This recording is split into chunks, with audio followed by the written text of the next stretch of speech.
Our next speaker is originally from England, but he has lived in Ireland for the last 15 years. He has worked with some pretty big companies and was always a big fan of technology until in recent years he noticed it having a negative effect on his productivity and well-being. I'm sure if we all take a few seconds to think about this, we can all relate. This new realisation led to a career change based on technology but in a totally different light. So let's all put down our phones for 5 minutes and welcome Chris Flack. So, good evening everyone, my name is Chris Flack, I'm the founder and CEO of UnPlug. Before I start, I'd like to just reflect on what I know now is that Mark often mentions, is actually in his recent TEDx, and that was gratitude. So one thing I do every week is I go around to my old neighbour Claire, I go around twice a week, she has great cake and great tea. And this week I was around on Monday and I said, hey Claire, look, I'm doing this talk on Wednesday, could I practice it in front of you? And she said, no. And that's what I love about her, because she's honest, but I'm hoping you're going to be a kinder audience.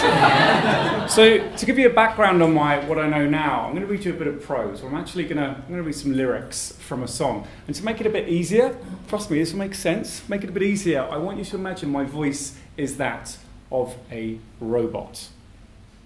Work it, make it, do it. Make us faster, better, harder, stronger, more than hour, never ever after work is over. Anyone know what that was? Yeah, the lyrics to the club classic 2001 Daft Punk, Better, Faster, Harder, Stronger. And that used to be my working life. As I was just introduced there as someone who worked for big companies, I used to work for the likes of Avnet and Capgemini. And during that time I had a very comfortable career, but I was always a real doer. I had to be doing stuff. I had to constantly be always on. So I was the first person in the office to get an iPhone, first person to get an iPad. And I was at the time, I think what you call a perceived high performer. Behind the scenes, I was on this constant drip feed of adrenaline that had a major impact on my productivity and well-being.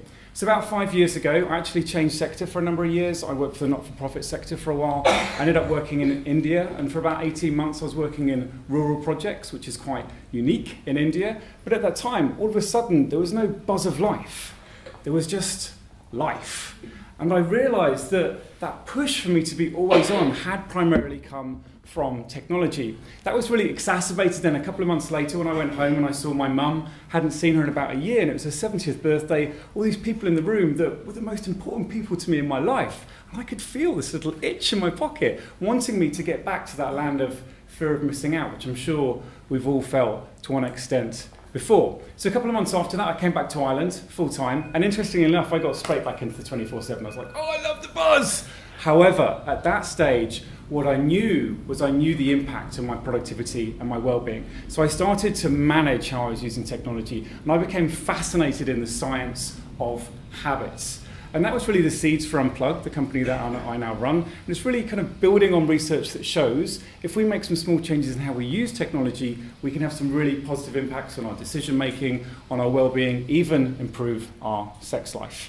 And just to very briefly mention UnPlug, because we've now been running for 18 months. We have teams that go out and run programs to help people manage digital distractions and improve focus. So we work with the likes of Accenture, HubSpot, and the NHS in the UK. One thing I'm really proud of, in the last week, we've actually just appointed an academic advisory panel to make sure all our programs are evidence-based and we can measure the impact. I'm going to be talking about that at Mark's event next week, the tech leaders, next Wednesday, so please do come along if you can. So the reason I'm mentioning that is it links to my what I know now, because behind the scenes of a startup, life is tough, it's challenging. It's not all sitting around just waiting for the orders to come in. There's a lot going on, so it would have been very easy for me to get back into this 24/7. But what I realised was I performed my best when I was there, as Doug was saying, in the moment, doing things with intention. And I'm not talking about going back to India and living in the Himalayas or living in a land of bells and smells and rainbows and unicorns. That works sometimes. What I'm really talking about is doing things that are important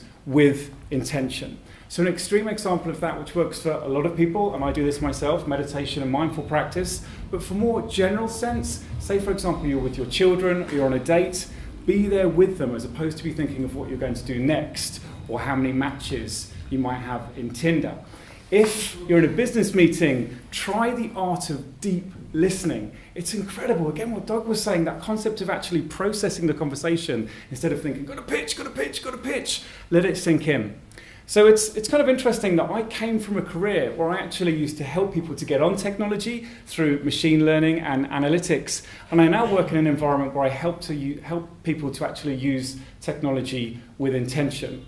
Because after all, if we don't do that, we actually allow technology to control and shape our future. That's a big responsibility, and one that I'm tackling slowly.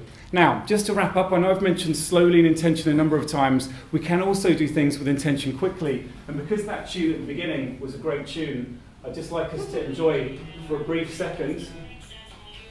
Technology hitch. A tune with intention. Thank you.